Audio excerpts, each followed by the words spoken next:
पावन भूमि को सादर नमन वंदन करते हैं। आज कार्यशाला के चतुर्थ दिवस इस कार्यक्रम को आगे बढ़ाते हुए परम आदरणीय गायत्री दीदी को हम प्रणाम करते हैं और आगे के कार्यक्रम के संचालन के लिए मैं आमंत्रित करना चाहती हूँ हमारी छत्तीसगढ़ की बहुत ही वरिष्ठ हमारी कार्यकर्ता बहन, जो गुरुदेव के बहुत ही महत्वपूर्ण विभिन्न विषयों पर प्रशिक्षिका की भूमिका निभाते हुए छत्तीसगढ़ में सैकड़ों कार्यकर्ताओं को जिन्होंने प्रशिक्षण देकर के विभिन्न विषयों में पारंगत किया, ऐसी हमारी डॉक्टर कुंती साहू दीदी हमारे बीच उपस्थित है।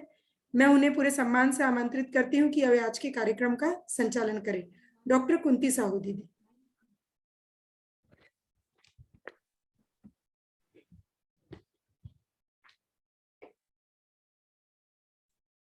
धन्यवाद रूपाली दीदी, नमस्कार आपको जी। और इस जूम मीटिंग में जुड़े हुए जितने भी हमारे कार्यकर्ता बहन भाई, हमारे परिजन, हमारे आत्मीय बंधु और सबसे महत्वपूर्ण हमारी गर्भवती बहनें, उन सबका बहुत बहुत स्वागत है, अभिनंदन है। सर्वप्रथम मैं शांति कुंज की पावन भूमि को प्रणाम करती हूँ, जहाँ पर हमारी पावन गुरु सत्ता के चरण कमल स्थापित हैं और उसके कण कण में जिनका वास है, उनके सुख संरक्षण में, उनके मार्गदर्शन में ये जो ज्ञान की गंगोत्री पिछले 3 दिनों से प्रवाहित हो रही है और 10 तारीख तक अनवरत प्रवाहित होती रहेगी, उसे प्रणाम। और श्रद्धेय द्वय जिनका मार्गदर्शन, जिनका स्नेह संरक्षण हम सारे देशवासियों को और अंततः हम छत्तीसगढ़ वासियों को भी जो इस अमूल्य ज्ञान से प्रशिक्षित होने का सौभाग्य प्राप्त हुआ, उनको प्रणाम है हमारा। और इसके साथ साथ हमारी श्रद्धेय डॉक्टर साहब, श्रद्धेय जीजी को प्रणाम के साथ मैं उन अनमोल रत्न को प्रणाम करना चाहती हूँ जिनके मस्तिष्क में ये विशुद्ध ज्ञान विज्ञान उद्घाटित हुआ और आज संपूर्ण देश विदेश में ये फैला। ऐसी प्रतिभा संपन्न और ऐसी सजल श्रद्धा संपन्न हमारी परम आदरणीय जीजी डॉक्टर गायत्री शर्मा को मेरा बारंबार प्रणाम है, उनका अभिनंदन है, उनको आभार व्यक्त करते हैं। आज जो प्रतिभागी जुड़े हुए हैं, प्रशिक्षणार्थी जुड़े हुए हैं, आप सबको ज्ञात है कि पिछले 3 दिवस से आज चौथा दिवस है, अनवरत ये ज्ञान निश्चित होता चला आ रहा है और ये अनमोल ज्ञान जो गर्भवती माताओं को दिया जा रहा है, कार्यकर्ताओं को दिया जा रहा है, जिनके माध्यम से ये जो मानव को गढ़ने का एक टकसाल है, एक तरह से कहना चाहिए, और उसमें से जब वो महामानव बन करके निकलेगा तो दुनिया में जितने भी आंदोलन होते हैं रचनात्मक आंदोलन के तहत या आध्यात्मिक आंदोलन के तहत, तो वो जो है वो एक तरह से ऐसा बीज बन करके निकलेगा जिसके माध्यम से एक ऐसा विशाल वटवृक्ष बन जाएगा जिसके बाद कुछ करना शेष नहीं रह जाएगा, सब अपने आप हो जाएगा। हम सब जानते हैं कि कोई अच्छी नस्ल का यदि कोई अनाज चाहिए, फल चाहिए, तो अच्छे नस्ल का बीज प्रत्यारोपित किया जाता है, रोपण करना पड़ता है। तो ये इस स्वर्णिम काल में जिसमें हमारी गर्भवती माताएं जो बैठी हुई हैं प्रशिक्षण में, यदि उनके गर्भ में ऐसा शोधित बीज अर्थात ऐसा शिशु यदि आए और उनका पदार्पण हो और उनका इसी प्रकार से पोषण हो, ऐसी उनको पोषण मिलता चला जाए, तो फिर क्या कहने हैं। फिर ये तमाम सारी बातें हैं जो सर्वप्रमुख जो विशुद्ध रूप से कहा जाता है कि मानव में देवत्व का अवतरण और धरती पर स्वर्ग का अवतरण, ये अपने आप होता हुआ चला जाएगा, फिर कुछ करने की आवश्यकता नहीं रह जाएगी, नगण्य सी बात रह जाएगी, बाकी शेष कुछ करना। तो बहनों भाइयों, इसके संबंध में आज हम सब विशेष रूप से जो इस ज्ञान को पाने जा रहे हैं वो है योग की महत्ता और योग, गर्भकाल में योग। आज के युग में योग जो है वो नवीन विषय नहीं है, सर्वविदित है कि योग से शारीरिक स्वास्थ्य प्राप्त होता है, मानसिक स्वास्थ्य, मानसिक संतुलन प्राप्त होता है, आध्यात्मिक उन्नति मिलती है, सारे रोगों का निवारण होता है और बड़े बड़े योगियों ने इसको स्थापित किया है और आज तो सारा देश विदेश इसके बारे में बखूबी जानता है। और यदि ये योग गर्भावस्था का योग हो और शिशु को भी योग का आनंद और उसका लाभ मिले, तब तो फिर कहना ही क्या है। हर गर्भवती माता ये चाहती है कि उसका गर्भकाल बिल्कुल सुरक्षित हो और उसको आनंददायक हो, ये चाहती है, उसके परिवार के सदस्य भी चाहते हैं, वो तनाव मुक्त हो, सब चाहते हैं। लेकिन ये हो कैसे? इसमें बहुत सारी बातें हैं। उनमें से एक विशेष बात ये है कि योग के आधार पर कैसे हम गर्भस्थ शिशु का पोषण करें, कैसे उसके भीतर जो कुछ भी जो नेगेटिव चीज़ें होंगी, उनका भी निष्कासन करें। तो एक तरह से कह लीजिए कि नेगेटिव चीज़ों की सर्जरी भी होती है, जैसा कि पहले गायत्री जी ने बताया है, तो वो उससे मुक्त हो सकता है। आइए इन सारी बातों को विशेष रूप से योग के बारे में प्रकाश डालने के लिए, उससे गर्भवतियों को, हमारी कार्यकर्ताओं को प्रशिक्षित करने के लिए, लाभान्वित करने के लिए जिस विषय को लेकर के आ रही हैं, वो हैं हमारी शिल्पकार, ऐसी शिल्पकार जो देव संस्कृति विश्वविद्यालय में कार्यरत हैं और अनेक युवा युवतियों को जो गढ़ने में अपना समय लगा रही हैं, मानव जीवन को बेहतर प्रशिक्षण देने वाली, ऐसी मानव जीवन को बेहतर बनाने वाली हमारी सुश्री अनुराधा उपाध्याय जी।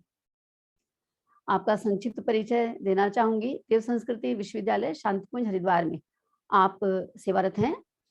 देव संस्कृति विश्वविद्यालय में 2013 से जी कार्यरत हैं। आपने योग में पीएचडी किया है तथा देव संस्कृति विश्वविद्यालय में योग में प्राध्यापिका हैं और छात्र कल्याण विभाग में पदस्थ हैं आप।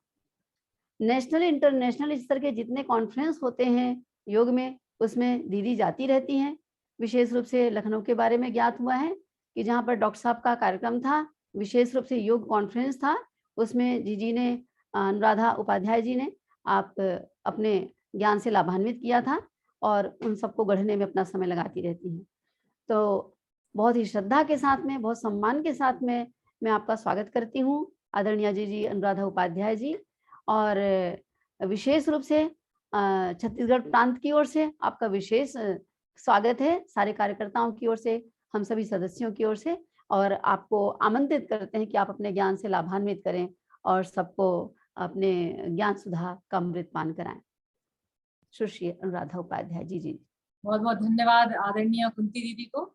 सर्वप्रथम सभी लोग कमर सीधी करके बैठे और नेत्रों को सहजता से बंद कर लें। परम पूज्य गुरुदेव परमवंदनीय माता जी का ध्यान करते हुए भाव भरे अंतःकरण से यही प्रार्थना करें कि जिस कार्य को हम लोग लेकर चल रहे हैं उस संकल्प को हम पूर्ण करें और मन में गुरुदेव परम पूज्य गुरुदेव परमवंदनीय माता जी का ध्यान रहे। एक साथ एक स्वर में 3 बार ओंकार का उच्चारण करेंगे, तत्पश्चात गायत्री मंत्र। ओम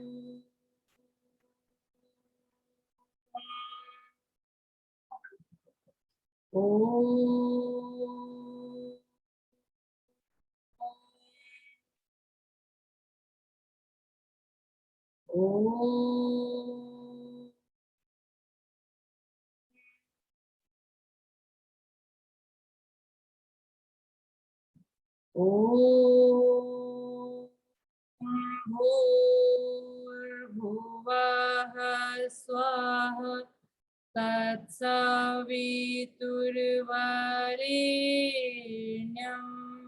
भर्गो देवस्य धीमहि धियो यो नः प्रचोदयात्।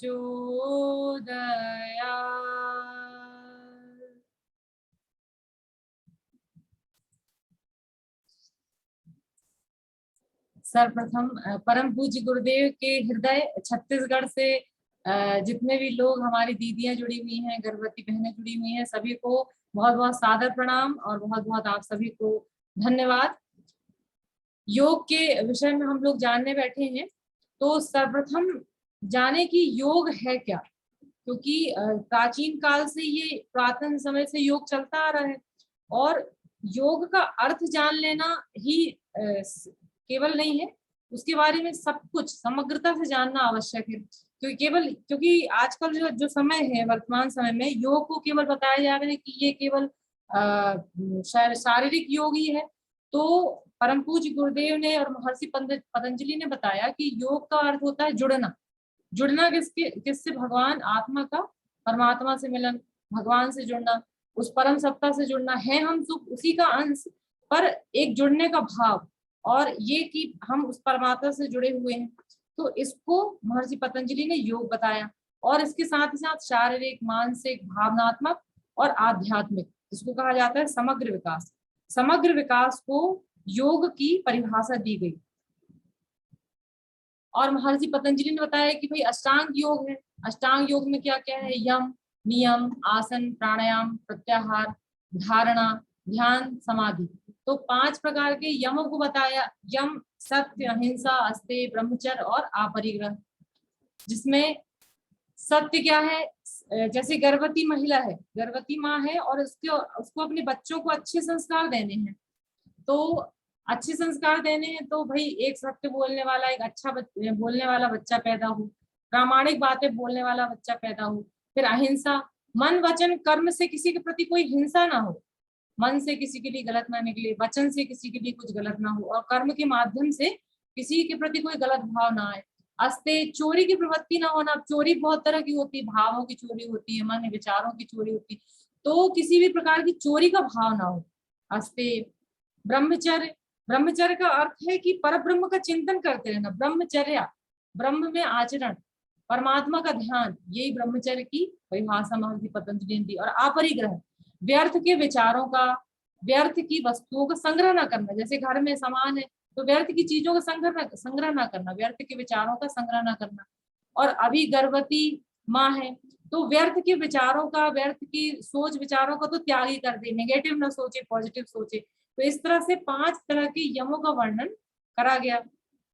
नियम, 5 तरह के नियम क्या है? शौच है। शौच का अर्थ होता है, संस्कृत का शब्द है ये, और इसका अर्थ होता है पवित्रता। पवित्रता कैसी? शरीर की पवित्रता, मन की पवित्रता, वाणी की पवित्रता और अंतःकरण की पवित्रता। अंतःकरण में सबके लिए अच्छे भाव हो, मन में सबके लिए अच्छे विचार हो, और वाणी से सबके लिए अच्छा निकले, ऐसे भाव गर्भवती माँ के अंदर आए तो शिशु के अंदर स्वभावतः वो चीजें, वो जो दिव्य गुण है वो आते जाएंगे। फिर संतोष है, जैसी भी परिस्थिति में भगवान ने रखा है उसमें संतुष्ट रहना, प्रसन्न रहने का भाव करना, और भगवान से प्रार्थना करना कि हे भगवान हमारे माध्यम से सबका कल्याण। तप, तप का अर्थ है स्वयं को अनुशासित करना। परम पूज्य गुरुदेव ने 3 तरह के तप बताए, मन, वचन और कर्म का तप। मन से सबके लिए अच्छा सोचना, ये भी तप है। कभी कभी गलत बातें भी आ जाती तो अच्छा सोचने का प्रयास करना, गुरुदेव का ध्यान कर लीजिए, कभी कुछ गलत मन में आ जाता है तो। फिर वचन का, वाणी से सबके लिए अच्छा बोलना, अच्छी बातें करना, अच्छा बोलना, ये वचन का तप। और कर्म का तप क्या है? कि सबके लिए अच्छा करना। तो इस तरह से 3 तरह के तपों की व्याख्या परम पूज्य गुरुदेव ने करी। स्वाध्याय, सबसे महत्वपूर्ण चीज, स्वाध्याय का अर्थ है आत्मचिंतन करना, सत साहित्यों का अध्ययन करना और स्वयं का अध्ययन करना। जब हमने आत्मचिंतन किया और जब सत साहित्यों का अध्ययन किया तो बहुत सारी चीजें निकल के आई, हमारे अंदर अच्छाई भी है और बुराई भी है। तो अच्छाइयों को बढ़ाना और बुराइयों को हटाना, यही आत्मचिंतन का उद्देश्य है। और आत्म निर्माण से लेके आत्म विकास तक की जो श्रृंखलाएं हैं, जो पद्धतियां, उस तक आगे बढ़ना। ईश्वर प्रणिधान, आप जो भी काम करते हैं, कर्मयोग का रहस्य बताया गया है कि आप जो भी कर्म करते हैं सब कुछ परमात्मा पे अर्पण कर दें। ईश्वर प्रणिधान मतलब अपने प्राणों को, अपने मन को, अपने शरीर को, अपनी आत्मा को, सबको पूरी श्रद्धा समर्पण के साथ भगवान को अर्पित कर दें, ये है ईश्वर प्रणिधान। तो इस तरह से 5 तरह के नियमों की व्याख्या करी। उसके बाद आसन, प्राणायाम, प्रत्याहार, धारणा, ध्यान, समाधि की बात करी है।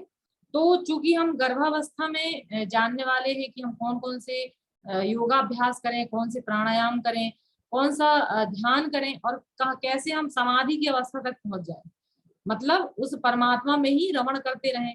और जब परमात्मा के सद्गुण हमारे अंदर आएंगे, जब श्रेष्ठताएं हमारे अंदर आएंगी, तो निश्चित रूप से जैसा संसार परम पूज्य गुरुदेव ने देखा है, सोचा है कि युग निर्माण हम करेंगे, धरती पर स्वर्ग का अवतरण करेंगे, मनुष्य में देवत्व का उदय करेंगे, तो निश्चित रूप से इसके माध्यम से वो संभव होगा। तो आइए इस श्रृंखला में हम जानते हैं कि कौन कौन से सूक्ष्म व्यायाम और अभ्यास करे जाएं। इसके पहले देख लें कि गर्भावस्था में जब हम गर्भावस्था का अभ्यास करते हैं तो उसमें क्या क्या प्रभाव पड़ते हैं, क्या क्या चेंजेस होते हैं शरीर में, मन में, और हार्मोनल क्या क्या चेंजेस होते हैं साइंटिफिक के अनुसार। तो शरीर के परिवर्तन भी होते हैं जब गर्भावस्था होती है तो, और हार्मोनल चेंजेस भी होते हैं, मानसिक और भावनात्मक परिवर्तन भी होता है, जिसका पूरा का पूरा प्रभाव गर्भस्थ शिशु के शरीर, मन और भावनाओं पर पड़ता है। अब योगाभ्यास के माध्यम से क्या प्रभाव पड़ रहा है? योगाभ्यास के माध्यम से शरीर को स्वस्थ और मन को शांत रखा जा रहा है। न्यूरोमस्कुलर जो बैलेंस है वो बनाया जा रहा है, कॉर्टिसोल का स्तर को कम कर रहा है और प्री मैच्योरिटी रेट जो है वो कम कर रहा है। कभी कभी कॉर्टिसोल स्तर बढ़ जाता है तो उसको कम करता है योगाभ्यास। एंडोर्फिन हार्मोन जो है वो निकलता है, जिससे माँ और शिशु की जो शारीरिक और मानसिक भावनात्मक जो संतुलन है वो बना रहता है। अब देखिए, बहुत सारी समस्याएं जो गर्भावस्था में गर्भवती माँ को, हमारी बहन को होती है, जैसे कि कमर दर्द है, कब्ज की शिकायत है, चिंता है, क्योंकि हार्मोनल चेंजेस भी हो रहे हैं और शारीरिक परिवर्तन भी हो रहा है, मानसिक परिवर्तन भी हो रहा है, रात को नींद ना आना है, गर्भावस्था में डायबिटीज है, हाइपर एसिडिटी है, पैरों में सूजन है, ऐंठन है, मॉर्निंग सिकनेस है, भूख कम लगना, थकावट, शरीर दर्द, उच्च रक्तचाप, ये बहुत सारी ऐसी समस्याएं हैं जो सामान्य रूप से गर्भवती महिला को होती हैं। इन सबसे मुक्ति के लिए योगाभ्यास बताया गया है। प्री टर्म लेबर है, इंट्रा यूट्राइन ग्रोथ रिटार्डेशन है, प्री एक्लेम्सिया है, जेस्टेशनल डायबिटीज है, पेल्विक पेन, स्ट्रेस, डिप्रेशन और एंजाइटी, इन सब की समस्याओं को योगाभ्यास जो है वो कम करता है। अब चूंकि आप सब लोग प्रशिक्षक भी हैं और योगाभ्यासी भी हैं, आप गर्भवती महिलाएं भी हैं, तो जो लोग प्रशिक्षण दे रहे हैं उनको भी बहुत ध्यान में रखना है और जो लोग अभ्यास कर रहे हैं उनको भी इन बातों को ध्यान रखना है कि गर्भावस्था के पूर्व कौन कौन सी चीजें जो है हम करें, क्या क्या करें, कैसे पूर्व तैयारी करें। तो इसमें सबसे पहले है कि बैठने का आसन। जब गर्भावस्था में हम लोग बैठ रहे हैं या सामान्य रूप से हम लोग जब प्रशिक्षण दे रहे हैं तो उनको बैठने के लिए एक योग मैट और कंबल का प्रयोग कर लें और सीधे कमर सीधी करके, गर्दन सीधी करके बैठे, क्योंकि योग शास्त्र में बताया गया कि कमर गर्दन सीधी करके बैठने से बहुत सारे लाभ होते हैं, क्योंकि जो हमारी मेरुदंड होती है, स्पाइनल कॉर्ड होती है, उसमें पूरी वर्टिब्रास होती है, उसमें चक्र वगैरह होते हैं, तो वो सीधे होकर बैठे। फिर अभ्यास का क्रम है, तो अभ्यास में आसन करना है, आसन के बाद प्राणायाम, प्राणायाम के बाद ध्यान। अभ्यास के वस्त्र बहुत ढीले ढाले वस्त्रों का प्रयोग करें ताकि जो योगाभ्यास आप कर रहे हैं उसको करने में किसी तरह का खिंचाव या तनाव ना हो। स्नान के अभ्यास आरंभ करने के पूर्व स्नान कर लें या आधे घंटे बाद, योगाभ्यास करने के आधे घंटे बाद स्नान करें ताकि शरीर का तापमान जो है वो सामान्य हो जाए। पेट की स्थिति, पेट की जो स्थिति है वो खाली पेट में करें। सुबह का समय बहुत अच्छा बताया गया योगाभ्यास के जो है ब्रह्म मुहूर्त का, उस समय अच्छी वाइब्रेशन होती है, नहीं तो भोजन करने के 4 से 5 घंटे बाद इस अभ्यास को आप लोग कर सकते हैं। अब देखिए, चूंकि आप लोग प्रशिक्षक भी हैं और योग भी करने वाली है, तो कुछ सावधानियां जो है वो रखें। बहुत ज्यादा घबराने की आवश्यकता तो नहीं है, पर एक सावधानियां रखने की जरूरत है कि गर्भवती जो गर्भावस्था है उसकी पहली तिमाही में ऐसे अभ्यास ना करें जो कठिनाई से हों और पेट के निचले हिस्से में दबाव डाल रहे हैं। दूसरी और तीसरी तिमाही में थकान लगने वाले देर तक अभ्यास न करें, प्राणायाम का अभ्यास करें और पेट पर दबाव डालने वाले आसनों का अभ्यास न करें। ऐसे अभ्यास करें जो बहुत ही धीरे धीरे हो और आराम से हो। अपनी सांस प्रश्वास पे ध्यान दें और अधिक से अधिक जब जैसे जैसे गर्भवती महिला के जो महीने हैं वो बढ़ते जाएं, गर्भावस्था के महीने, तो प्राणायाम के साथ अधिक से अधिक ध्यान का अभ्यास करने लगे।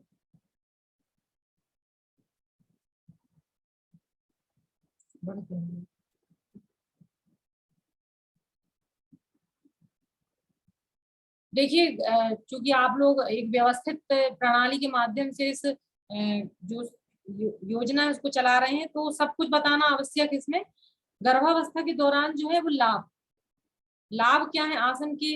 पेल्विक मसल्स जो आप लोग देख रहे हैं, ये पेल्विक क्षेत्र है, इस पेल्विक क्षेत्र को लचीला बनाता है और हड्डियों को मजबूत करता है। गर्भाशय ग्रीवा को तनाव मुक्त करता है योगाभ्यास। अंतःस्रावी ग्रंथियों को संतुलित करता है।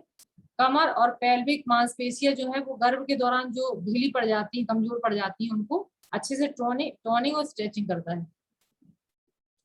तो जो भी गर्भवती बहनें हमारी कर रही हैं तो वो मैट में बैठ जाएं या कंबल पे बैठ जाएं, और जो कराने वाले हैं वो भी थोड़ा थोड़ा अभ्यास कर लें इसका, ताकि आप लोग जब जहाँ कराने जाएं तो आप लोग उसका ध्यान रखें। सर्वप्रथम बैठने की स्थिति देख लीजिए, आपको सामने दिख रहा है, इस तरह से आप लोगों को बैठना है, कमर सीधी करके, और दोनों हाथों को चाहे तो आप साइड में रख लें, या आपको रिलैक्सिंग पोजीशन में बैठना तो दोनों हाथों को पीछे रख के आप बैठ जाएं इस पोजीशन में। इसको कहते हैं प्रारंभिक अवस्था, जिसमें आपके दोनों पैर फैले होंगे, कमर गर्दन सीधी होगी और दोनों हाथ आपकी जांघों के बगल में, दृष्टि सामने की ओर। सबसे पहले हम लोग करेंगे पादांगुली नमन। देखिए पादांगुली नमन में क्या करना है, पैरों की उंगलियों को थोड़ा सा सामने की ओर झुकाना है और पीछे की ओर ले जाना है। सांस छोड़ते हुए सामने की ओर, सांस लेते हुए पीछे की ओर, सांस छोड़ते हुए सामने की ओर ले जाना है और सांस लेते हुए पीछे की ओर। इस अभ्यास को आप 10 से 15 बार इस अभ्यास को आप कर सकते हैं, सांस प्रश्वास का ध्यान रखते हुए। अगला अभ्यास है गुल्फ चक्र। गुल्फ चक्र में जो है आपको पूरे पैरों का चक्रण करना है। सामने आपके वीडियो चल रहा है, देख लीजिए। इस तरह से सांस छोड़ते हुए सामने की ओर, सांस लेते हुए पीछे की ओर, बहुत धीरे धीरे आराम से जब आप लोग इस अभ्यास को करेंगे तो निश्चित रूप से सूक्ष्म तंत्रिका प्रणाली में ये अभ्यासों का प्रभाव पड़ता है। इसका नाम ही सूक्ष्म व्यायाम है और सूक्ष्म तंत्रिका प्रणाली में प्रभाव डालता है। अगला जो है वो है मुष्टिका बंध। मुष्टिका बंध में आपको दोनों हाथ ऊपर की ओर ले जाने हैं। इस तरह से कमर सीधी रहेगी, दोनों हाथ ऊपर की ओर जाएंगे और अंगूठा अंदर करते हुए आपको मुट्ठी को बंद करना, बहुत ताकत से ताकत लगाएंगे, मुट्ठी को बंद करेंगे, सांस छोड़ेंगे, खोलेंगे, सांस लेंगे, मुट्ठी बंद, सांस छोड़ना है, सांस लेना, सांस छोड़ना है, मुट्ठी बंद करते समय, सांस लेना, खोलते समय। तो सांस लेने का छोड़ने का अभ्यास जो है इसमें आपको ध्यान रखना है। मुट्ठी बंद, सांस छोड़ना है, मुट्ठी खोलकर सांस लेना है। मणिबंध नमन। मणिबंध नमन में भी दोनों हाथों को सामने की ओर आपको उठा लेना है और धीरे धीरे सांस छोड़ते हुए दोनों हथेलियां नीचे, सांस लेते हुए दोनों हथेलियां ऊपर की ओर, सांस छोड़ते हुए हथेलियां नीचे, सांस लेते हुए ऊपर की ओर, सांस छोड़ते हुए नीचे, सांस लेते हुए ऊपर। हाथों को नीचे रख ले थोड़ी देर के लिए। अगला जो अभ्यास है वो है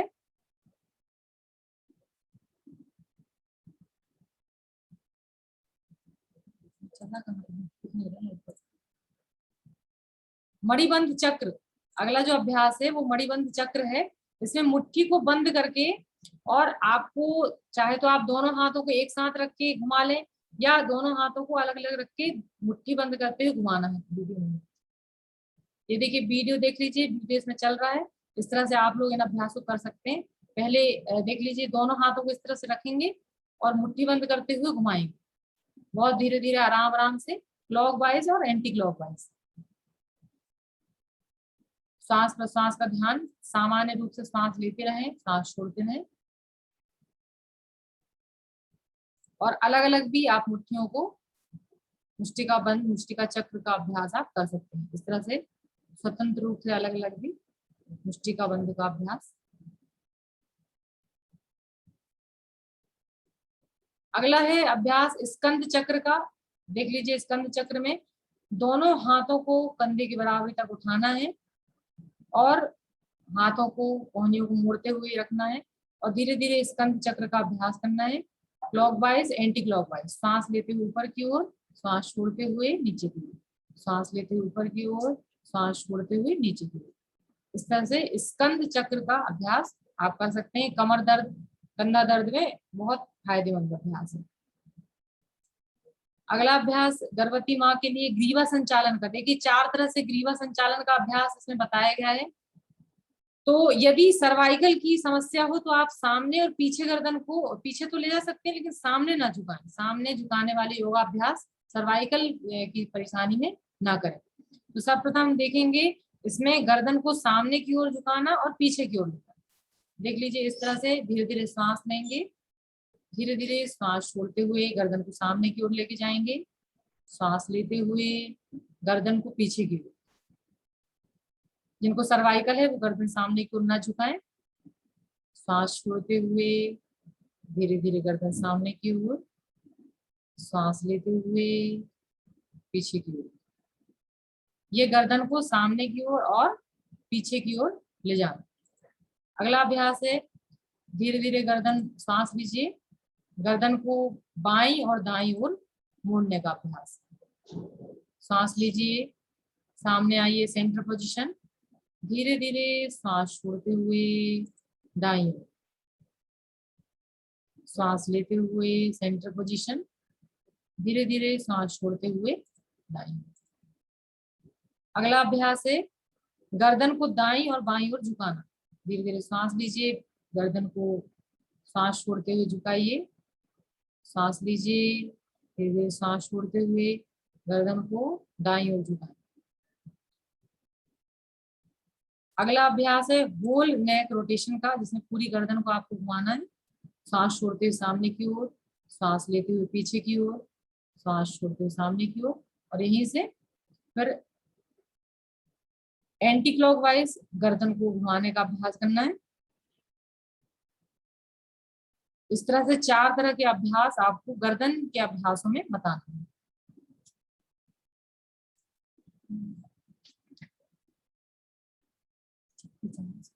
अगला अभ्यास चक्की चलासन का है। चक्की चलासन के लिए देख लीजिए पोजीशन कैसी रखना है। जैसे सामान्य अवस्था में आप बैठे हुए हैं, दोनों पैरों को फैला लीजिए, दोनों हाथों को सामने लाते हुए लॉक लगाना है, और जितनी सहजता से आप गर्भवती माँ झुक सकें झुकना है। सांस लेते हुए सामने की ओर, सांस लेते हुए पीछे की ओर, जितनी सहजता से आप आगे पीछे हो सके अपनी क्षमता और सहजता के अनुसार इस अभ्यास को करना है।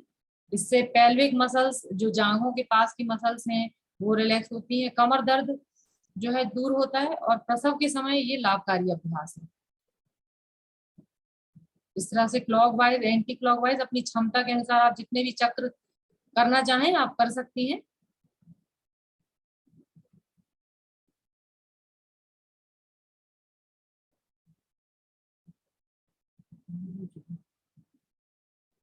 अगला अभ्यास है तितली आसन का। तो इसमें तितली आसन के भी 2 तरह से अभ्यास बताए गए हैं। तो इन तितली अभ्यासों को भी कर लें। एक तरह तो अपने पूरे पैरों को मोड़ के सामान्य अवस्था में बैठी हैं आप, और अपने पैरों को धीरे धीरे मोड़ लीजिए, लॉक लगाइए। लॉक लगाने के बाद धीरे धीरे सांस लेते हुए ऊपर की ओर, सांस छोड़ते नीचे। जितनी सहजता से आप कर सकें अपने पैरों को मूवमेंट कर सकते हैं। सांस लेते ऊपर, सांस छोड़ते नीचे, सांस लेते ऊपर, सांस छोड़ते हुए नीचे। और दूसरा अभ्यास इसी में है कि यदि आपको घुटने मोड़ते ना हो और इस तरह से पकड़ने में आपको कोई समस्या होती हो, तो आप घुटनों को प्रेस करते हुए आप तितली आसन का अभ्यास कर सकते हैं। ये भी पेल्विक मसल्स को रिलीज करता है। आपके थाइज में, जांघों में, पैरों में किसी प्रकार का दर्द है तो उस दर्द को यह अभ्यास ठीक करते हैं।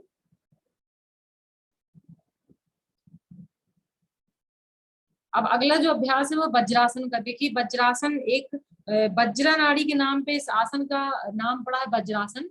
बहुत सारी नाड़ियां, 72,000 लगभग नाड़ियां हैं, उनमें से भी 14 मुख्य बताई गई हैं, और उसमें से भी 3 मुख्य नाड़ियां हैं, और एक वज्रा जो है वज्रा नाड़ी है। तो ये पाचन के लिए महत्वपूर्ण योगदान देती है वज्रा नाड़ी। इसको देखिए आप इस तरह से आप इस अभ्यास को कर सकते हैं। धीरे धीरे पैरों को मोड़ते हुए दोनों हाथों को बाईं ओर ले जाएं, पैरों को मोड़ते हुए वज्रासन में बैठ जाएं, और अपने दोनों हाथों को जांघों में रख लें और नेत्र बंद कर लें। श्वास प्रश्वास की सामान्य क्रिया इसमें होगी। और ये जो अभ्यास है वो प्रसव काल में बहुत सहायक है, मानसिक शांति प्रदान करता है, पाचन तंत्र की कार्य क्षमता को संतुलित करता है, कब्ज को दूर करता है, सियाटिका, हर्निया, पाइल्स और हाइपर एसिडिटी और पेप्टिक अल्सर की जो समस्याएं हैं उनको ये अभ्यास ठीक करता है। तो भोजन के बाद एक प्रमुख अभ्यासों में से किए जाने वाला ये एक अभ्यास है वज्रासन। इसका अधिक से अधिक अभ्यास करें तो जो कब्ज की समस्या होती है, दर्द की समस्या, बहुत सारी समस्याएं जो हैं वो ठीक होंगी। अगला अभ्यास है मार्जरी आसन। देखिए महिलाओं की बहुत सारी समस्याएं जो होती हैं उसमें मार्जरी आसन का बहुत प्रभाव पड़ता है। जैसे कमर की कोई समस्या है, गर्दन की समस्याएं हैं, तो एक विशेष योगा जो हमारे योग ग्रंथ हैं उसमें बहुत विशेष महत्व मार्जरी आसन का बताया गया कि महिलाओं की अधिकतर और बहुत सारी जो समस्याएं हैं वो मार्जरी आसन से केवल ठीक करी जा सकती हैं। तो शुरू में ही गर्भावस्था के प्रारंभ से लेकर अंत तक आप सहजता के अनुसार इस अभ्यास को आप कर सकते हैं।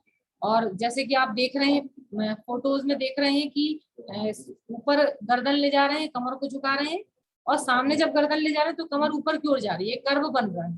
तो बहुत ही प्रभावदायक ये अभ्यास है, कमर दर्द को ठीक करता है, रीढ़ की हड्डियों को लचीला करता है, और गर्भावस्था के दौरान कमर पे जो एक्स्ट्रा भार पड़ रहा है, एक्स्ट्रा लोड हो रहा है, उसको जो ठीक करता है। अक्सर जो महिलाओं को कमर दर्द की समस्याएं होती है गर्भावस्था के समय, उसको ये ठीक करता है।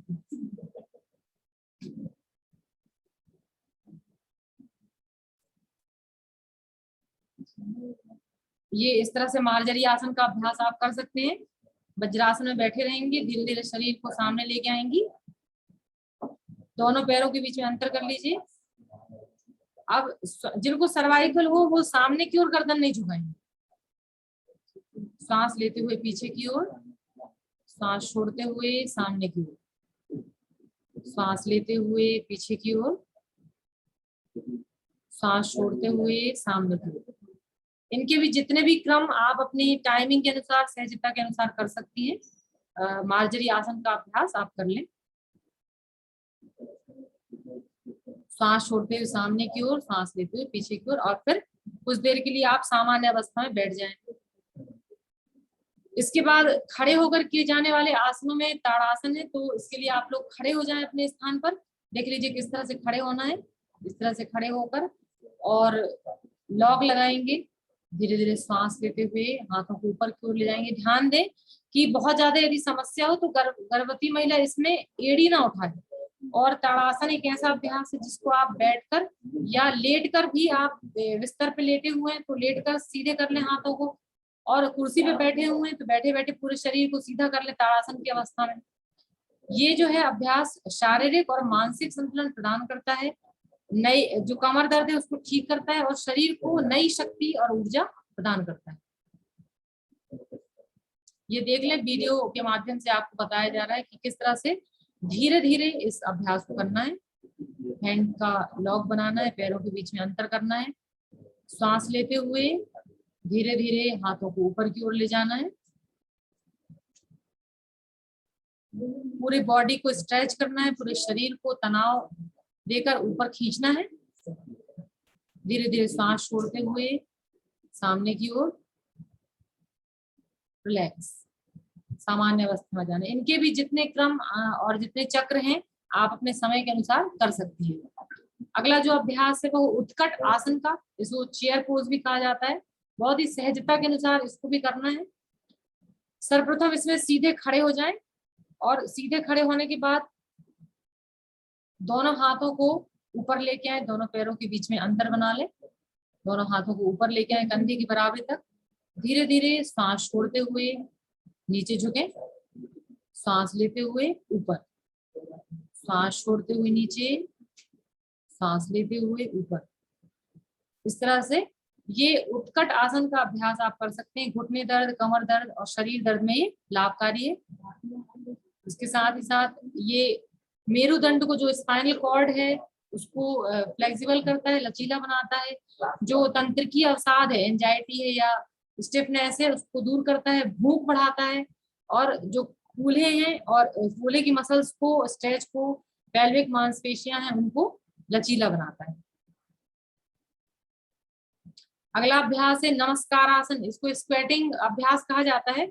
इसमें फोटो में आप लोग देख रहे होंगे कि इस तरह से बैठना है, और वीडियो के माध्यम से भी आप लोग देख लें कि अपनी सहजता और क्षमता के अनुसार करना है। यदि लग रहा हो कि हम कर नहीं पाएंगे तो मत करिए, और यदि आपके अंदर लग रहा है कि भैया इस अभ्यास को हम कर सकते हैं तो इस अभ्यास को करें।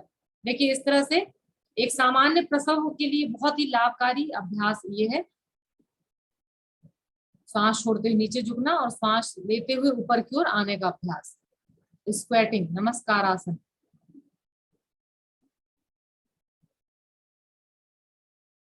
अब अगला जो अभ्यास है वो है सेतु बंधासन। सेतु बंधासन अगला अभ्यास है। देख लीजिए इस तरह से सामान्य अवस्था में लेटे रहेंगे, धीरे धीरे पैरों को, घुटनों को मोड़ते हुए अपनी सहजता के अनुसार ऊपर उठना है, सांस छोड़ते हुए शरीर नीचे, सांस लेते हुए ऊपर, सांस छोड़ते हुए नीचे। कमर दर्द यदि आपको हो रहा है, गर्दन दर्द हो रहा है, पैरों में दर्द हो रहा है, उसको यह अभ्यास ठीक करता है, थकान को दूर करता है और सामान्य प्रसव में ये लाभकारी अभ्यास है। और जब सब अभ्यास कर लें, योगाभ्यास, सूक्ष्म व्यायाम कर लें, आसन कर लें और सभी अभ्यास जब आपके पूर्ण हो जाएं, तो एक शवासन करिए। शवासन के माध्यम से आपको क्या भाव करना है, आप लेट जाइए, दोनों पैरों के बीच में 1 से 1.5 फुट का अंतर कर लीजिए, हथेलियों के बीच में, हाथों के बीच में शरीर से दूरी कर लीजिए और बिल्कुल सामान्य अवस्था में जैसे फोटो में दिखाया जा रहा है वैसे आप लेट जाए। मन में किसी तरह की कोई विचार ना हो, कोई भाव ना हो, बस ये भाव रहे कि हम आरामदायक स्थिति में लेटे हुए हैं और ब्रह्मांड की जो ऊर्जा है वो हमारे अंदर और शिशु में प्रवेश कर रही है।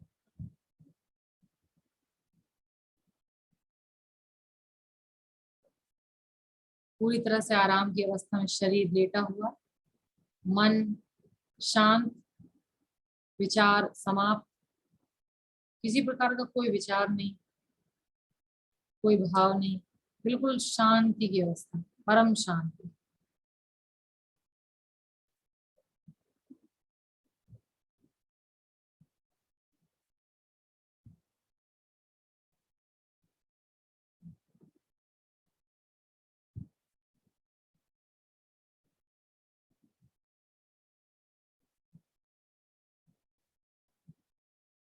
इस तरह अधिक से अधिक समय तक गर्भावस्था में शवासन का अभ्यास आप कर सकते हैं। लगभग 15 से 20 मिनट तक का समय आप गर्भावस्था में शवासन का है, इसको आप कर सकते हैं। ये जो शवासन है वो जीवनी शक्ति बढ़ाता है, रक्तचाप को नियंत्रित करता है, शरीर को आराम की अवस्था में ले जाता है और कुल मिला के जो भी चिंता है, परेशानी है, इन सब से मुक्ति प्रदान करता है। तो आप जिनको सिखाएं या जो गर्भवती हमारी बहनें हैं वो इन अभ्यासों को जरूर करें। और देखिए एक बहुत अच्छी बात कही गई है कि हमेशा मुस्कुराते रहना चाहिए। परम पूज्य गुरुदेव ने भी कहा है कि हमेशा मुस्कुराते रहें। मुस्कुराते रहें का अर्थ है कि मन को हमेशा प्रसन्न रखने की का अभ्यास कराएं, मन को और अपने आत्मा को, अंतरात्मा से प्रसन्न होते रहें अंदर, क्योंकि भगवान ही बैठा है, तो प्रसन्नता का भाव लेते रहें। और जो गर्भवती महिलाएं यदि वो जो सुन रही हैं और जो हमारी प्रशिक्षण देने वाली बहनें वो सुन रही हैं, तो वो एक प्रेरणा दें कि भाई हमेशा प्रसन्न अवस्था में रहें, क्योंकि कहीं ना कहीं इस देश में हम लोग पैदा हुए हैं और हमें पूरे विश्व को ज्ञान देना है, तो प्रसन्नता के माध्यम से और प्रेम के माध्यम से दिया जा सकता है। तो प्रसन्न रहने का भाव हमेशा गर्भवती माँ के अंदर हो, ताकि जो शिशु हम दे रहे हैं इस संसार को बनाने के लिए, इस विश्व को बनाने के लिए, वो प्रसन्न अवस्था में रह के अपने हर कार्यों को संपन्न करे। तो हास्यासन अवश्य कराएं। अगला जो अभ्यास है वो pelvic floor exercise. Pelvic floor exercise का अभ्यास है। इस अभ्यास इसको सामान्यतः मूल बंद कहा जाता है, पर मूल बंद में हम लोग बंद लगाते हैं, इसमें बंद नहीं लगाना। इसमें आपको जो आपकी योनि है, गुदा द्वार है, उसको 10 से 20 बार संकुचित और शिथिल करना है। बैठी हुई स्थिति में आप इस अभ्यास को कर सकते हैं, लेटी हुई स्थिति में कर सकते हैं, खड़े हैं तो भी इस अभ्यास को आप कर सकते हैं। ये शारीरिक, मानसिक और आध्यात्मिक लाभ प्रदान करता है और पेल्विक नसों को सक्रियता प्रदान करता है। तो बैठे बैठे अपने जो योनि मार्ग है, गुदा मार्ग है, उसको संकुचित करना है और शिथिल करना है, संकुचित करना है और शिथिल करना है।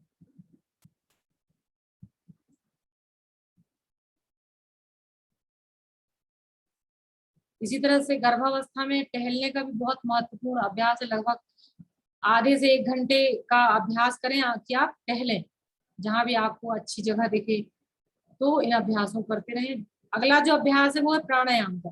गर्भावस्था में कौन कौन से मुख्य प्राणायाम है और हम किन प्राणायाम को लेकर अभ्यास कर सकते हैं, ये देख लें। तो सबसे पहले जान लें कि प्राणायाम होता क्या है। देखिए, प्राण का अर्थ है जीवनी शक्ति और आयाम का अर्थ है नियमन। अपनी जीवनी शक्ति का नियमन करना प्राणायाम के माध्यम से इस अभ्यास को हम कर सकते हैं। और गर्भावस्था में एक बात ध्यान रखना है कि श्वास को रोकना नहीं है, बहुत ज्यादा देर तक श्वास को रोक के नहीं रखना है, धीरे धीरे श्वास लेने और छोड़ने का क्रम करते रहना है। कुंभक कुंभक का प्रयोग नहीं करना है। प्राणायाम के लाभ जैसे कि प्राणायाम जो है प्राण शक्ति को बढ़ा रहा है, तो ये जीवनी शक्ति को बढ़ाता है, रोग प्रतिरोधक क्षमता जो है उसको कम करता है, ऑक्सीजन की पूर्ति ये करता है, सकारात्मकता को बढ़ाता है। डिप्रेशन है, स्ट्रेस है, एंजाइटी है, माइग्रेन है, ब्रोंकाइटिस है, अस्थमा और मानसिक जो समस्याएं हैं उनको ये ठीक करता है।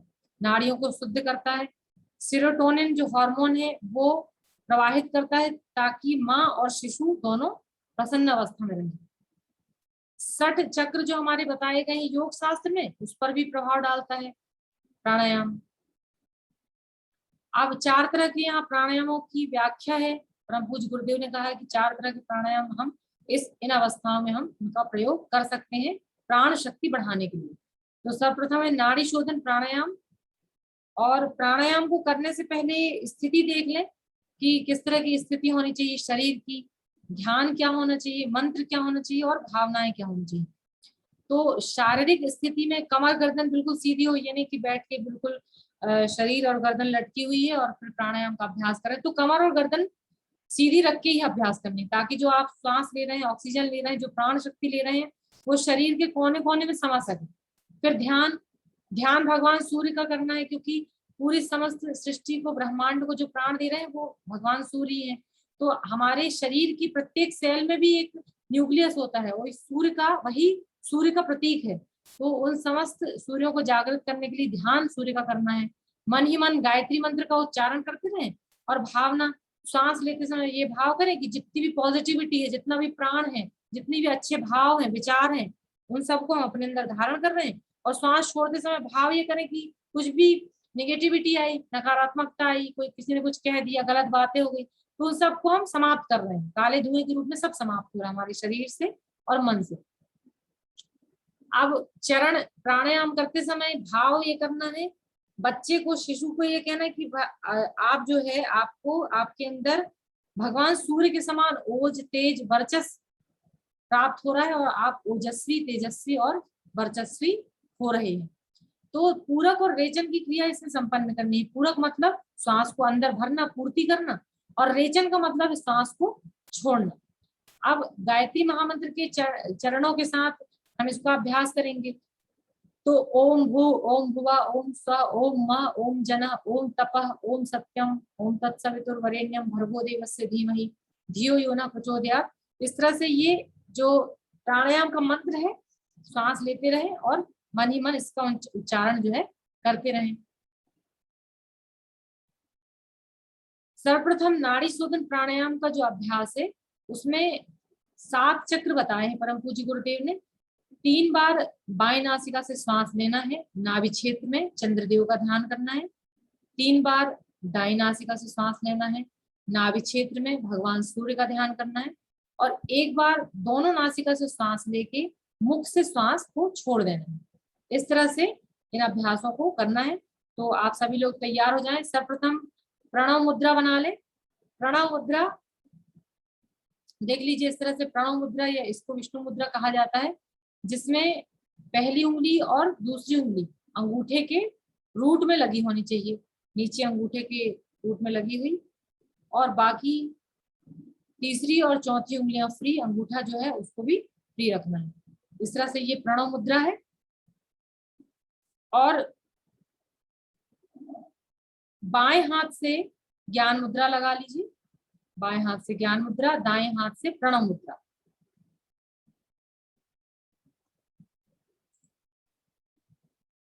इस तरह से ये प्रणव मुद्रा है। इस क्रम को, नाड़ी शोधन के क्रम को आरंभ करना है। बायां हाथ ज्ञान मुद्रा में, दायां हाथ प्रणव मुद्रा विष्णु मुद्रा में। कमर गर्दन बिल्कुल सीधी रखना है, मन में प्रसन्नता का भाव।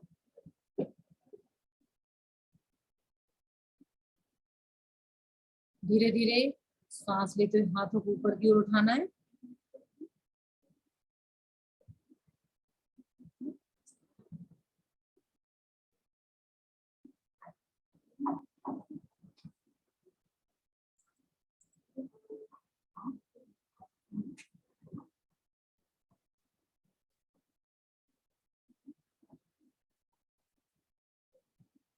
धीरे धीरे हाथों को सामने ले जाइए।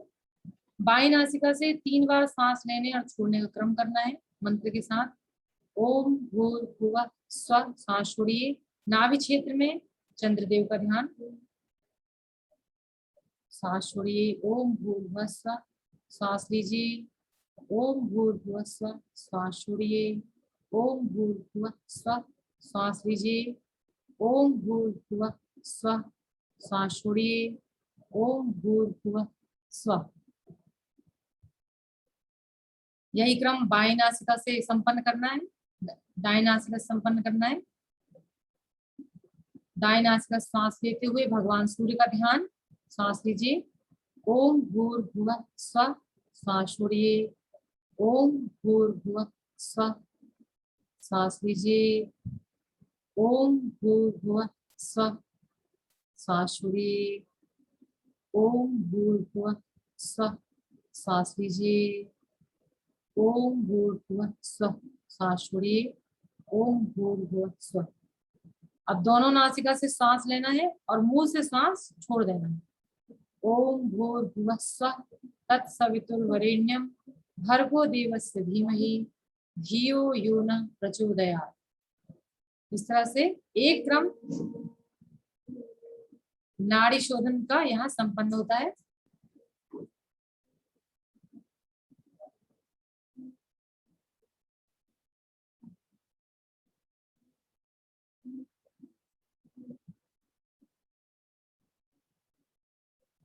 इसके बाद दोनों हाथों को आपस में रगड़ना है, मुखमंडल में लगाना है, मस्तिष्क में लगाना है और हृदय क्षेत्र से स्पर्श करना है।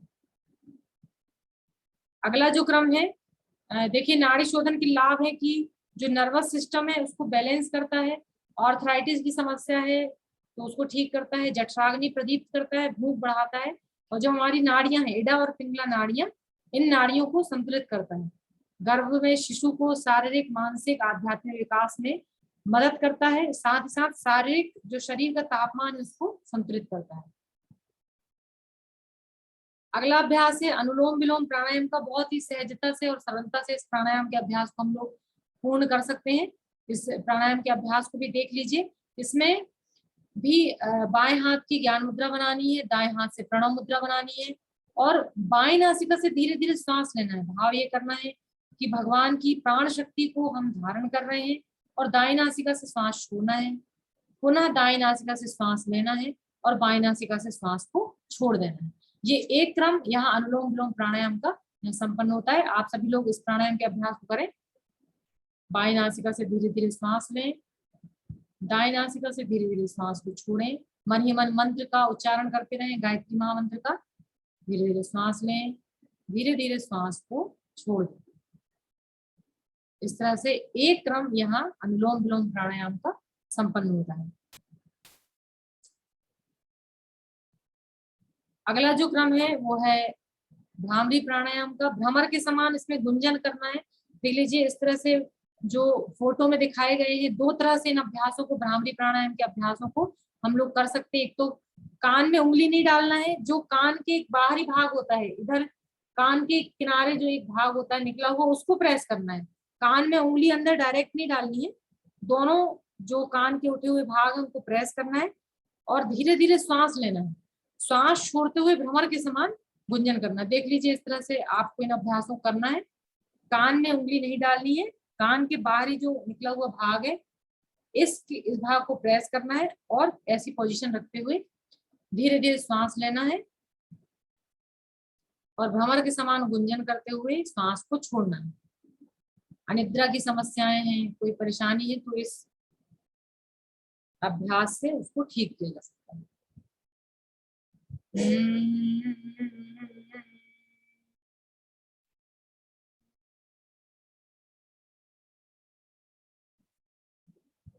इसी तरह से दूसरे तरह से इस अभ्यास को हम लोग कर सकते हैं। इसको कहते हैं षडमुखी मुद्रा। योग शास्त्र में इसको षडमुखी मुद्रा बताया गया है।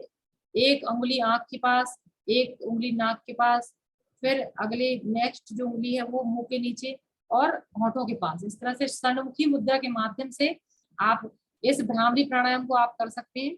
वही क्रम है, धीरे धीरे सांस लेना है, सांस छोड़ते समय भ्रमर के समान गुंजन करना है।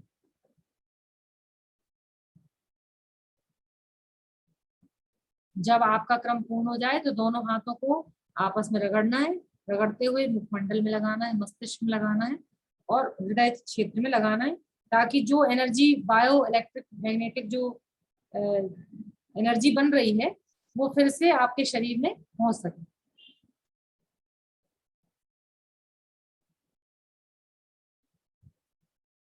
देखिए, भ्रामरी प्राणायाम के लाभ बहुत हैं। इसमें एक प्री एक्लेम्पसिया की समस्या होती है गर्भवती माँ को, उस समस्या से ये लाभ प्रदान करता है। साथ ही साथ यदि आपका कोई ऑपरेशन हुआ है तो उसमें बहुत लाभदायक है। चिंता है, गुस्सा आ रहा है, इरिटेशन हो रहा है गर्भवती माँ को, या नींद नहीं आ रही है, तो आप इस अभ्यास को कर लें। गले के कोई रोग हैं उनको भी ठीक करता है, हाई ब्लड प्रेशर है उसको ठीक करता है, और पूरे शरीर को और आत्मिक रूप से ये शांति प्रदान करता है। तो इस तरह प्राणायामों की 3 से 6 क्रम जितने भी आप कर सके, 3 से 5 क्रम 6 क्रम आप कर सके तो समय अनुसार इन क्रमों को संपन्न कर सकते हैं। सावधानी क्या रखनी भ्रामरी प्राणायाम में, इसको लेटकर इसका अभ्यास ना करें। साथ ही साथ जिनको कानों के कोई रोग हो, कानों का कोई संक्रमण हो तो वो ना करें, और कुंभक का प्रयोग मत करें। किसी भी अभ्यास में कुंभक का अभ्यास आप ना करें।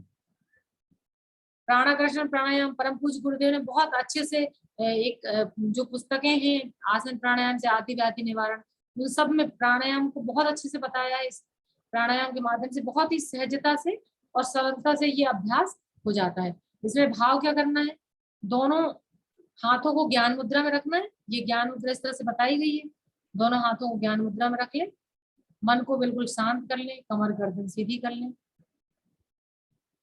और भाव करें कि हिमालय की दिव्य ऋषि सत्ताओं का प्राण श्वेत चमकीले बादलों के रूप में हमारे चारों ओर,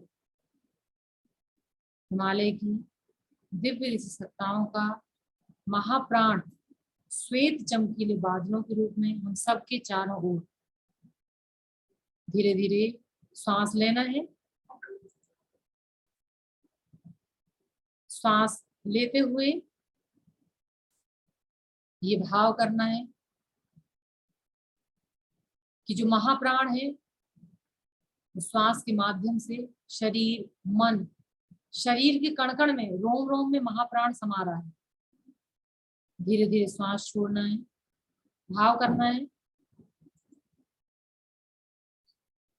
कि जो भी चिंता है, परेशानी है, तनाव है, नकारात्मक विचार हैं, कष्ट हैं, सब समाप्त हो रहे हैं मेरे अंदर से, शिशु के अंदर से सब समाप्त हो रहे हैं। हम दोनों इस प्राण से परिपूर्ण हो रहे हैं।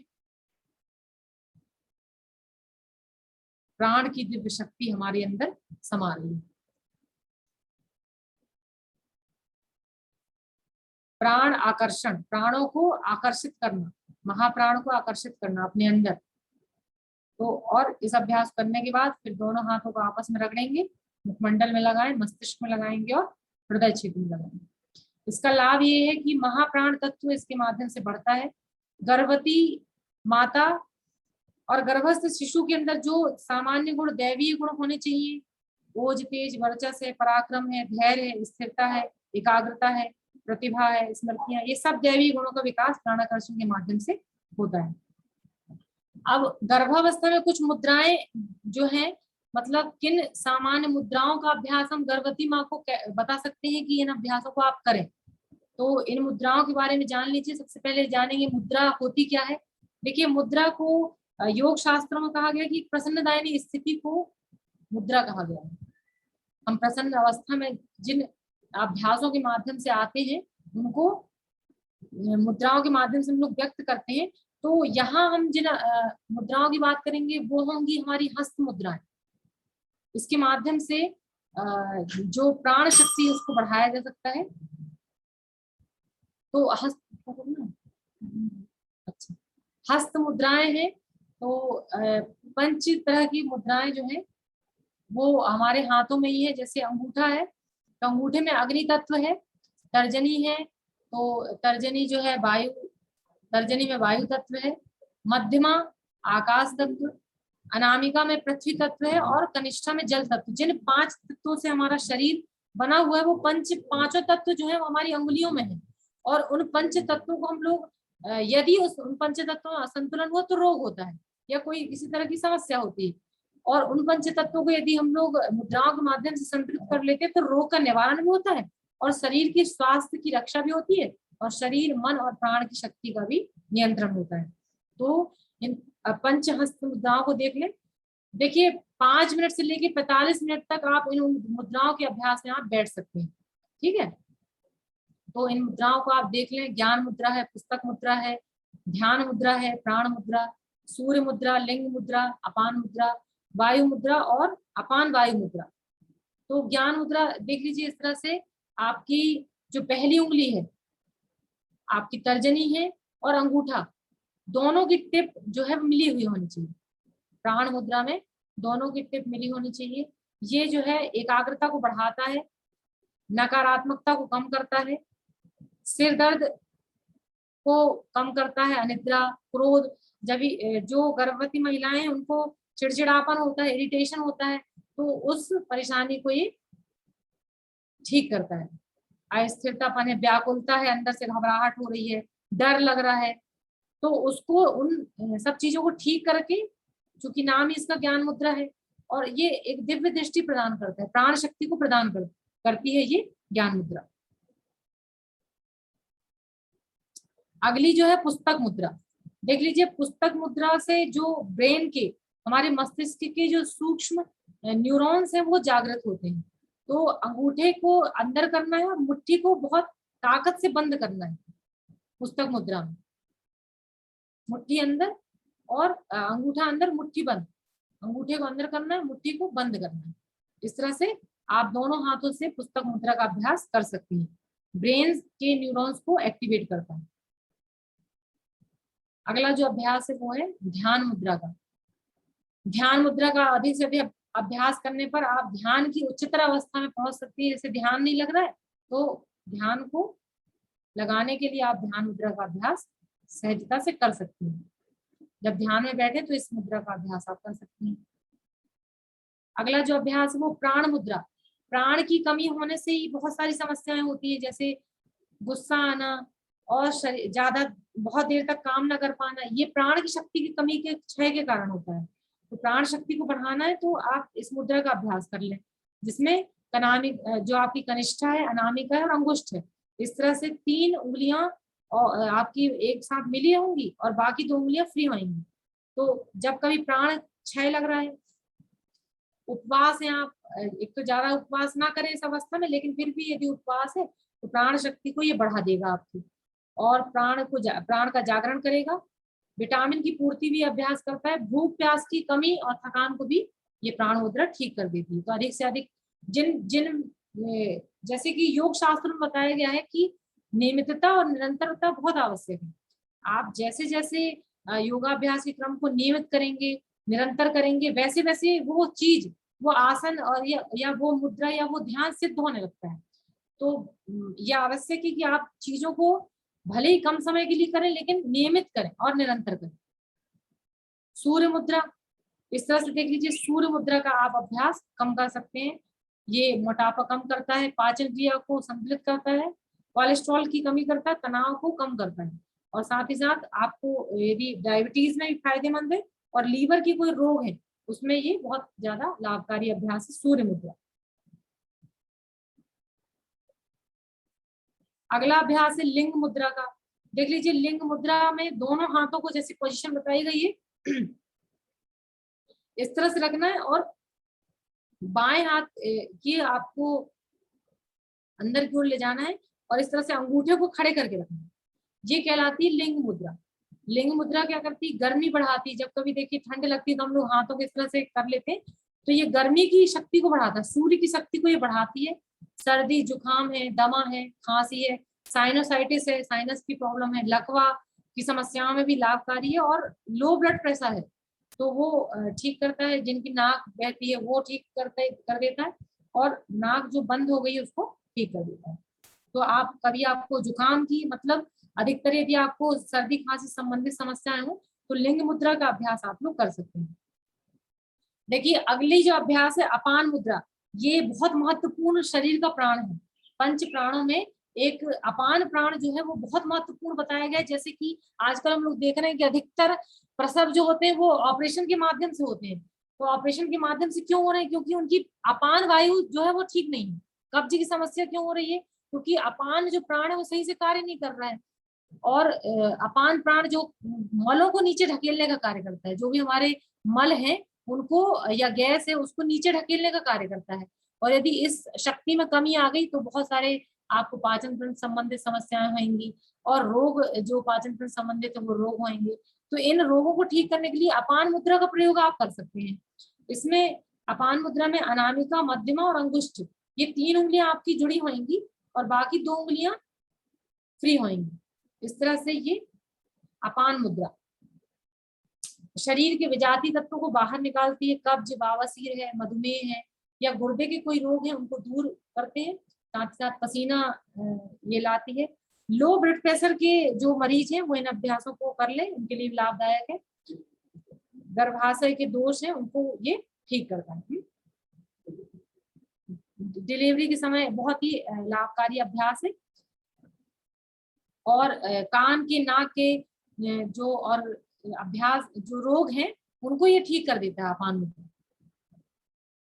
वायु मुद्रा देख लीजिए, इस तरह से वायु मुद्रा का अभ्यास आपको करना है। पुराने जो बात रोग है, शरीर का दर्द है, क्योंकि नाम इसका वायु मुद्रा है, तो ये वायु मुद्रा जो है वो शरीर के जो रोग हैं वायु से संबंधित, वायु विकार, शरीर में कहीं भी दर्द हो रहा है तो वो वायु के विकार के कारण हो रहा है, तो उन रोगों को ये ठीक कर देता है। वायु मुद्रा इस तरह से अंगूठे से प्रेस करना है।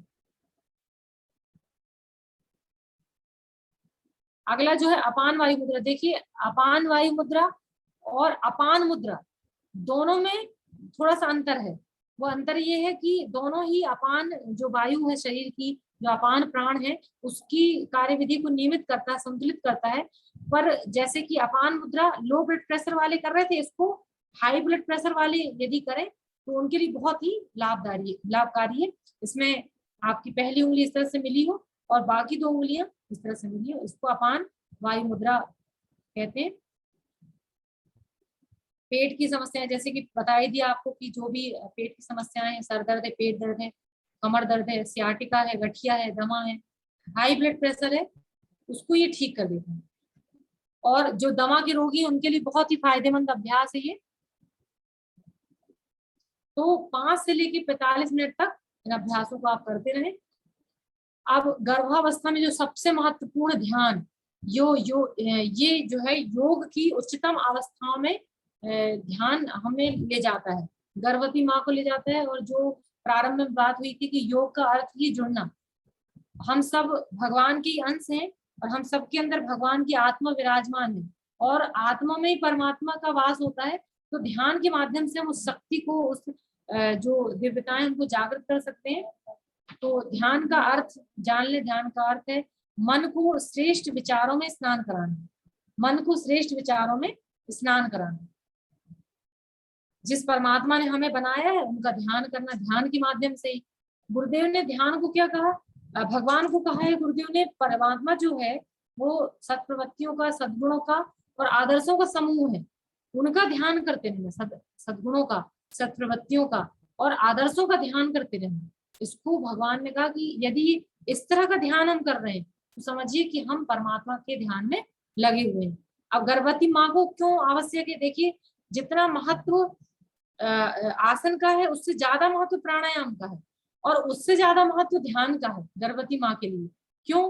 क्योंकि गर्भवती माँ एक समाज को, इस राष्ट्र को और पूरे विश्व को एक ऐसा शिशु देने वाली है जिसका चिंतन श्रेष्ठ हो, जिसका व्यवहार श्रेष्ठ हो, चरित्र श्रेष्ठ हो, जिसकी योग्यताएं उसको ऊंचे लक्ष्य तक पहुंचाएं और जिसकी प्रतिभाएं, जिसके दिव्य गुण उस मानव के जीवन लक्ष्य को पहुंचाने में सहायता दे।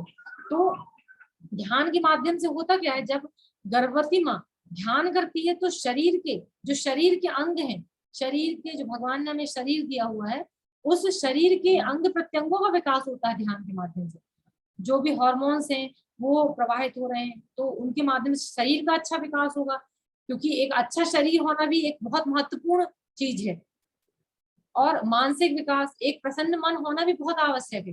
भावनात्मक विकास, एक अच्छी भावनाएं, एक अच्छे भाव होना भी बहुत ही आवश्यक है। और आध्यात्मिक विकास, आध्यात्मिक विकास में क्या है, मन शांति की ओर बहे, हमारा मन जो है, हमारे भाव, हमारे विचार जो है वो शांति की ओर बहे, प्रेम हो, ईमानदारी हो, सत्यता हो, उदारता के गुण हो, प्रसन्नता का भाव हो, आनंद हो, करुणा हो, दया हो, प्रेम, ममता, पवित्रता, ये सब के सब आध्यात्मिक गुण हो, भक्ति हो, श्रद्धा हो, उत्साह हो, कर्मयोग हो, ज्ञान योग हो, भक्ति हो, ये सब के सब गुण जो है वो आध्यात्मिक विकास में बहुत ही महत्वपूर्ण है।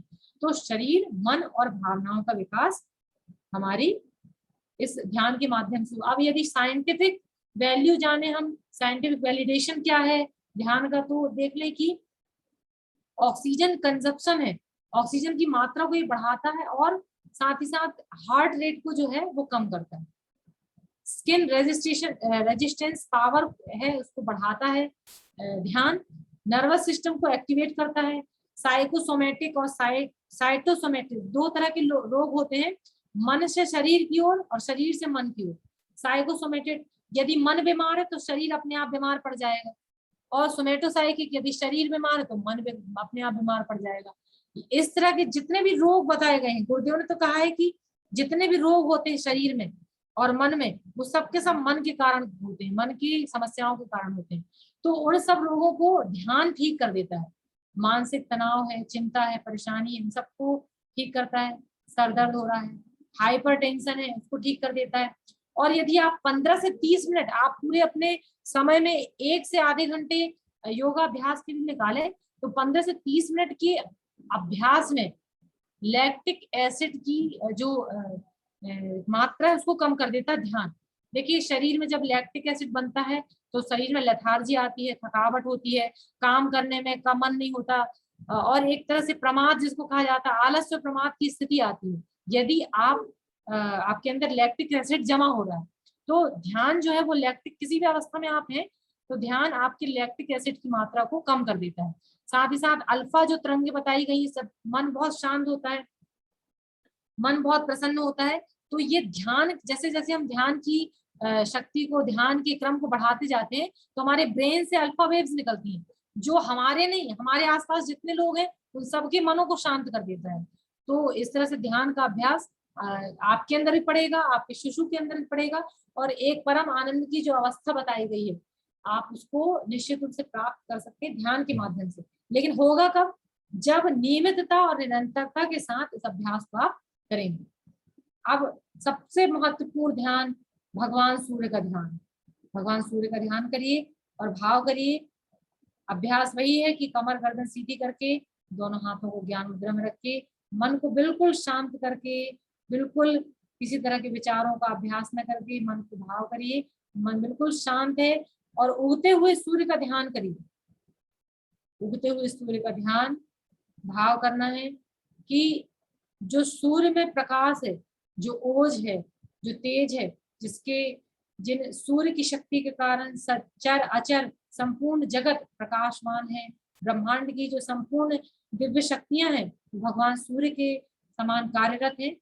उस तरह के शिशु में गुण आ रहे हैं, वैसा ही ओज, तेज, वर्चस्व शिशु के अंदर आ रहा है। इस तरह से भाव करते हुए उड़ते हुए सूर्य का ध्यान करना है। परम पूज्य गुरुदेव ने कहा है कि मैं सूर्य के अंदर विराजमान हूँ, मैं सूर्य के अंदर विद्यमान हूँ। जैसे ही आप सूर्य का ध्यान करेंगे वैसे ही सूर्य की शक्ति, परम पूज्य गुरुदेव, परमन्य माता जी की शक्ति और इस विश्व ब्रह्मांड की समस्त दिव्य शक्तियां आपके अंदर प्रवाहित होने लगेंगी। जैसे समस्त जो ग्रह नक्षत्र तारागण हैं उनके अंदर भगवान सूर्य की शक्ति है और वे सब चक्कर लगा रहे हैं सूर्य के, ऐसे ही शक्ति, ऐसी ही दिव्यता, ऐसा ही ओज, तेज, वर्चस्व भगवान सूर्य के ध्यान से शिशु के और माता के अंदर प्रवाहित होने लगता है भगवान सूर्य के ध्यान से।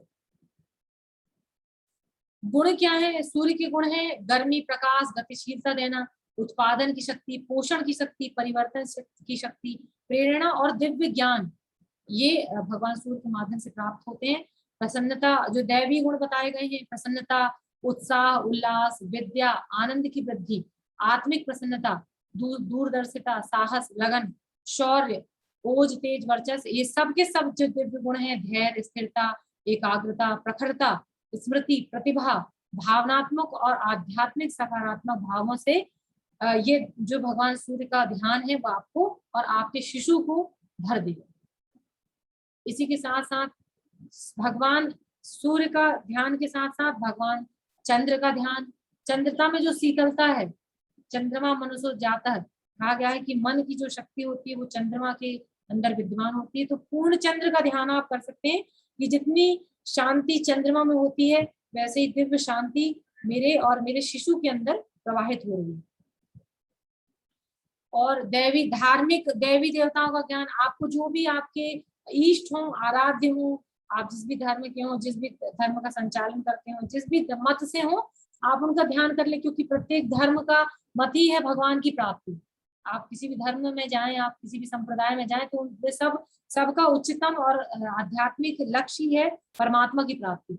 तो आप जिन भी भगवान का ध्यान करें, भगवान विष्णु का करें, श्री रामचंद्र जी का करें, हनुमान जी का ध्यान करें, माता शारदा का ध्यान करें, माता गायत्री, लक्ष्मी माँ का ध्यान करें, किसी का भी ध्यान करें, जिसका भी आप जिस समय ध्यान करेंगी वैसे ही दिव्य गुण आपके अंदर आते जाएंगे।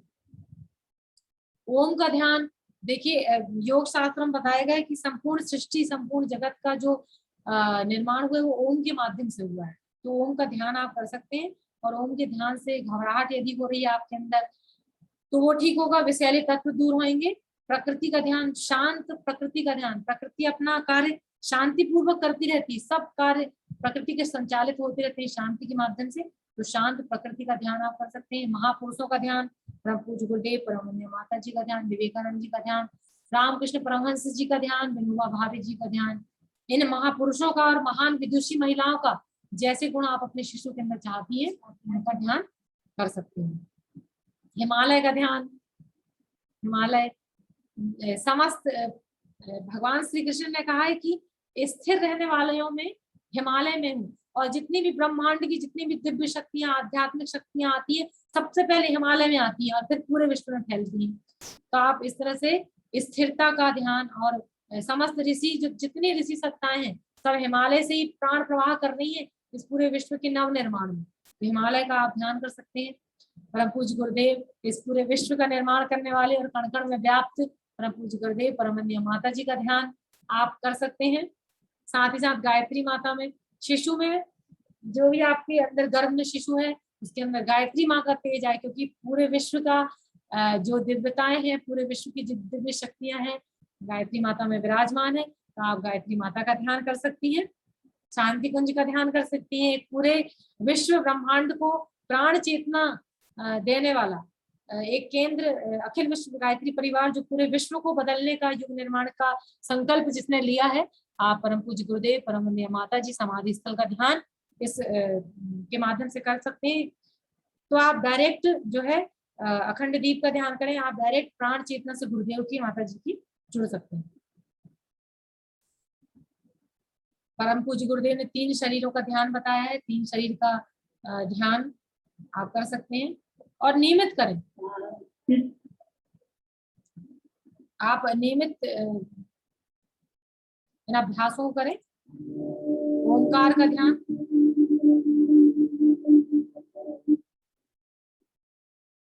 परम पूज्य गुरुदेव परमहंस माता जी के ओंकार का ध्यान, परम पूज्य गुरुदेव परमहंस माता जी के नादयोग भी आप लोग कर सकते हैं। जैसे शांति कुंज में 6 बजे से लेकर 6:15 तक नियमित अभ्यास का क्रम है नादयोग का। तो आप अपने घर में शांति कुंज की दिनचर्या के अनुसार ही 6 से लेके 6:15 तक नादयोग का अभ्यास आप कर लें। और परम पूज्य गुरुदेव परमहंस माता जी की वाणी में गायत्री महामंत्र है, आप उसका अभ्यास कर लें। परमहंस माता जी की जो वाणी में शांति कुंज का जो ज्योति अवतरण साधना, ज्योति अवतरण साधना, आप उसी टाइमिंग में उस अभ्यास को कर लें। और जो सुबह का ध्यान होता है उस समय आप उस समय का ध्यान कर लें, सुबह ध्यान कर लें, दोपहर में ज्योति अवतरण का ध्यान कर लें और शाम को नादयोग का ध्यान कर लें। तो जिस तरह से शांति कुंज की दिनचर्या है वैसे ही आप अभ्यासों को करें। अब जो लोग प्रशिक्षण दे रहे हैं और जो लोग प्रशिक्षण ले रहे हैं उनको दैनिक क्रम में किस तरह से अपने जो हमने योगाभ्यास बताया, जिसमें आसन बताए, प्राणायाम बताया, ध्यान बताया, तो किस तरह से उसको सम्मिलित करना है। क्योंकि आप प्रशिक्षण देने वाले भी हैं और लेने वाले भी, कहीं ना कहीं आगे आपको आगे चल के कहीं ना कहीं प्रशिक्षण देना है, हर किसी को आपको बताना है। तो एक किसी भी चीज का एक प्रोटोकॉल होता है। प्रोटोकॉल मतलब एक उसकी नियमावली होती है, या उसको किस तरह से कराया जाना वो होता है। तो सर्वप्रथम आपको जो है प्रार्थना कराना है। योगा अभ्यास का जब हम क्रम प्रारंभ करते हैं तो हम उसमें प्रार्थना का क्रम रखते हैं। सर्वप्रथम जैसे हमने कराया 3 बार ओंकार उच्चारण, फिर गायत्री महामंत्र कराया, फिर योगासन कराने हैं आपको, शवासन या योग निद्रा करानी है, प्राणायाम हमने आपको प्राणायाम बताया, नाड़ी शोधन प्राणायाम बताया, प्राणाकर्षण प्राणायाम बताया, अनुलोम विलोम बताया, भ्रामरी। तो समय अनुसार जिन भी प्राणायाम को आप सिलेक्ट करना चाहती हैं उन प्राणायामों को रख लें। फिर ध्यान, जिस तरह के आप ध्यान करना चाहते हैं वो रख लें। फिर महामृत्युंजय मंत्र 3 बार महामृत्युंजय हम लोग अभी भी करेंगे, जो गर्भवती माँ है उसके लिए, और इस संसार में सबका कल्याण हो, सबका जीवन मंगलमय हो, सभी का भविष्य उज्जवल हो, इस भाव को रखते हुए 3 बार महामृत्युंजय मंत्र। उसके बाद शांति पाठ, ओम देव शांति अंतरिक्ष शांति जो मंत्र है वो शांति पाठ। और आपको एक बताया गया है कि चार्ट एक दिए गए हैं कि किस तरह से और अभ्यास भी आप गर्भवती माँ की सहजता के अनुसार इसमें जोड़ सकते हैं। तो उन अभ्यासों को बताया गया है, जैसे कि बहुत सारे अभ्यास तो इसमें बताए जा चुके हैं। ताड़ासन इस तरह से कर सकते हैं, कोणासन का अभ्यास आप कर सकते हैं, और मत्स्य क्रीड़ा आसन का अभ्यास आप कर सकते हैं। इसी के साथ साथ और भी अभ्यास है जिनको बैठ के, खड़े होकर, लेट के आप इन अभ्यासों को सहजता के अनुसार कर सकते हैं। सूक्ष्म व्यायामों का अभ्यास है। और पुस्तकें देखिए, शांति कुंज में परम पूज्य गुरुदेव ने हर तरह की जो अभ्यास है, जो भी हमने आपको बताया, सबका सब पुस्तकों में अवेलेबल करा दिया है। आपको और अधिक जानकारी लेना है, क्योंकि इसमें बहुत ज्यादा जानकारी तो हम दे नहीं पाए हैं, लेकिन और ज्यादा अध्ययन करना है तो आसन प्राणायाम मुद्रा बंध देख लें, प्रज्ञा योग का अभियान देख लें, योग व्यायाम देख लें, योग चिकित्सा संदर्शिका देख लें, आसन प्राणायाम से आदि व्याधि निवारण देख लें, यम नियम देख लें, आसन प्राणायाम मुद्रा बंध देख लें, पतंजलि योग सूत्र का जो गुरुदेव ने बताया है पुस्तक वो देख लें। और इस तरह से इन पुस्तकों के बारे में आप और ज्यादा अभ्यास अध्ययन कर सकते हैं। अब सभी लोग कमर सीधी कर लें, 3 बार महामृत्युंजय मंत्र करेंगे और फिर शांति पाठ। कमर सीधी कर लें सबके, कल एक बार। अच्छा ठीक है, चलिए प्रश्नोत्तरी हो गई। 3 बार महामृत्युंजय मंत्र हम लोग कर लें, एक बार कर ले, जैसा कि आदरणीय दीदी का निर्देशन हो रहा है कि एक बार हम लोग महामृत्युंजय मंत्र कर लें। भगवान से प्रार्थना कि जितनी भी गर्भवती माएँ बहनें सुन रही हैं और जितने भी प्रशिक्षण दे रहे हैं, सबका कल्याण हो, सब परम पूज्य गुरुदेव का काम बिल्कुल करते रहें। ओम त्र्यंबकं यजामहे सुगंधिं पुष्टिवर्धनम् उर्वारुकमिव बन्धनान् मृत्योर्मुक्षीयमामृता।